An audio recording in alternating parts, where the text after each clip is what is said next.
जो है एक न्यू नॉर्मल है। जी हाँ दोस्तों, अब वक्त आ गया है कि खुलकर पूछने का कि क्या अब किसी जज का मुसलमानों को कठोर न कहना आम बात हो जाएगी?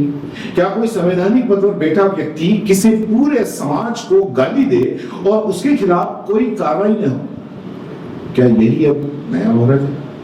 इलाहाबाद हाई कोर्ट के जस्टिस शेखर यादव का बयान आपने सुना ही होगा, मुसलमान कठोर न होते हैं, न केवल संविधान के खिलाफ है बल्कि उस न्याय व्यवस्था को भी धिक्कारता है जिस पर आज देश को भरोसा करना चाहिए। तो भरोसा दे और गौर कीजिए, ये बयान कोई आम आदमी नहीं, एक जज ने दिया और फिर उत्तर प्रदेश के मुख्यमंत्री योगी आदित्यनाथ मन से उस बयान की तारीफ करते हैं, वाहवाही करते हैं। जवाब चुप्पी, कार्रवाई जी नहीं। उल्टा राज्य सपा सचिवालय कहता है कि कोर्ट इस पर कार्रवाई नहीं कर सकती।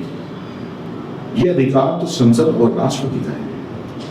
मतलब अब कोई संवैधानिक पदाधिकारी अगर मुसलमानों को गाली दे तो उस पर लगाम लगाने का सिस्टम ही नहीं बचा। अब दूसरी एक जो खबर सामने निकल के आ रही है वो ये है कि प्रेस की आजादी का गला घोट रहा है।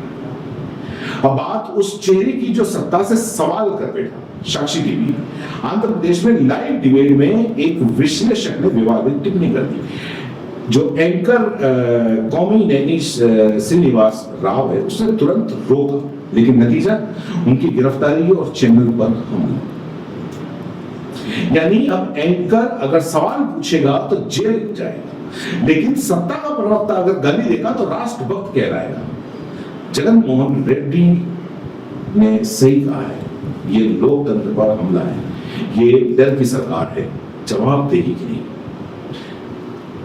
राजस्थान की बात कर रहे हैं, तो राजस्थान में तिरंगे के नाम पर नफरत का जो शोर कोटा में विश्व हिंदू परिषद और बजरंग दल के कार्यकर्ता एक होटल के कार्यक्रम में घुस जाते हैं और जहां पर एक कोई कार्यक्रम होता था जिसका कहीं किसी से कोई जिहाद से ऐसा कुछ लेना देना नहीं, लेकिन वहां नारे क्या लगाए जाते हैं, लव जिहाद बंद करो, धर्मांतरण बंद करो। बस एक अफवाह उड़ाई जाती है और बेरोजगारी से जूझता नौजवान हाथ में भगवा लेकर धर्म रक्षक बन जाता है।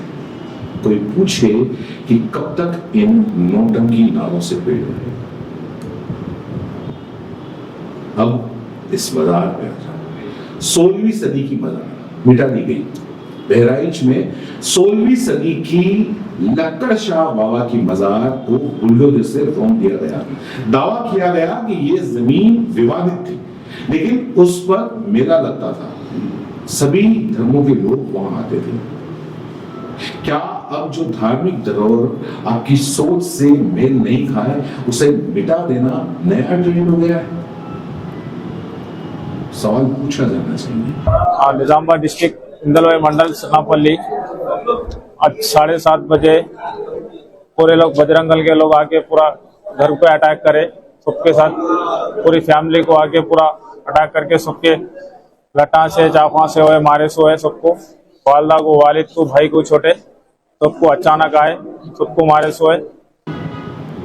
तेलंगाना से जो खबर आई है कि तेलंगाना में मुस्लिम परिवार पर निजामाबाद के सिरनापल्ली गांव में बजरंग दल के 30 कार्यकर्ता आधी रात मुस्लिम परिवार के घर घुसकर हमला करते हैं। बुजुर्ग माँ बाप, भाई बहन सबको पीटा जाता है, चेतावनी दी जाती है गांव छोड़ दो। क्या भारत में मुसलमानों के लिए गांव, मोहल्ला, सड़क सब संदिग्ध हो गया है? बीजेपी कार्यकर्ता ने कोर्ट की जमीन पर कब्जा कर लिया। अलीगढ़ के खुर्रमपुर गांव में विवादित जमीन पर कोर्ट केस के बावजूद बीजेपी कार्यकर्ता ने पुलिस के सामने जमीन पर कब्जा कर लिया। विरोध करने पर धमकियां, झूठे केस में फंसवा देंगे, जान से मार देंगे। अब यही रामराज्य है जहां सत्ता का आदमी कानून से ऊपर है।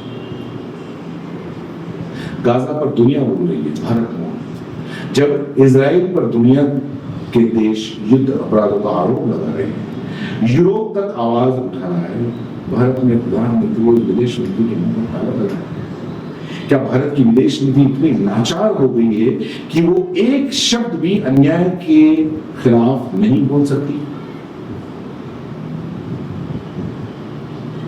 अब नहीं चेते तो कब चेतेंगे? अगर कठमुल्ला शब्द पर कोई कार्रवाई नहीं होगी, अगर पत्रकार जेल जाएगा, सत्ता के गालीबाजों को मंच मिलेगा, अगर मुस्लिमों की मज़ारें टूटेंगी, घर जलेंगे, गांव छोड़ने की धमकियां दी जाएंगी, अगर आप चुप रहेंगे तो याद रखिए कल आपकी भी बारी आएगी। ये सवाल सिर्फ मुसलमानों का नहीं है, ये सवाल भारत के संविधान का है, और जब संविधान की कमजोर कर दिया जाए तब देश बचा रह जाए ये मुमकिन नहीं। देश संविधान से चलता है।